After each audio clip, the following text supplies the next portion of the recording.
Well, the latest on the situation, Martin, is that there's still apparently about 150 pro-Morsi crowd people who are inside that mosque. Of course, they're very much afraid to come out because the mosque is being besieged by a sort of mob of government supporters as well as the security forces. And then you had that shooting incident that you were talking about where apparently it was 5 people who went on top of the minaret, and one of them opened fire on the security forces. They then returned fire. It really was a chaotic situation that was going on there. We watched that unfold. We saw people taking cover. We saw the security forces fire at the minaret.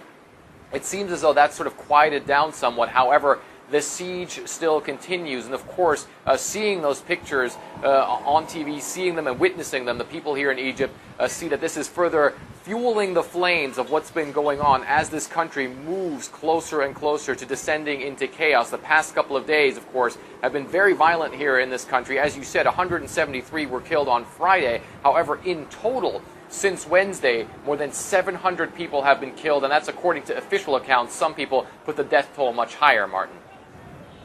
Any middle ground here? I mean, is there any way for either the Muslim Brotherhood or the Egyptian government to strike some kind of resolution?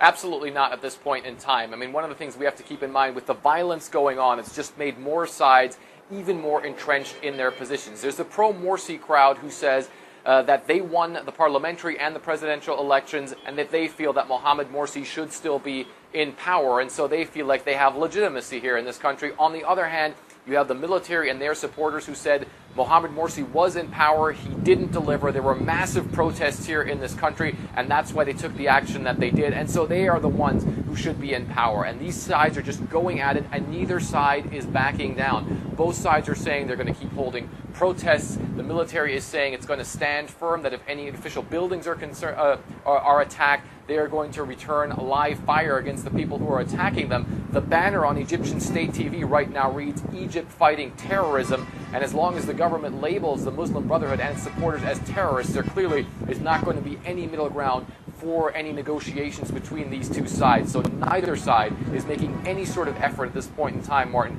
to try and get everything under control and to find some middle ground, in spite of the fact that, of course, especially the U.S. is trying to get these two sides to get back to the table, Martin.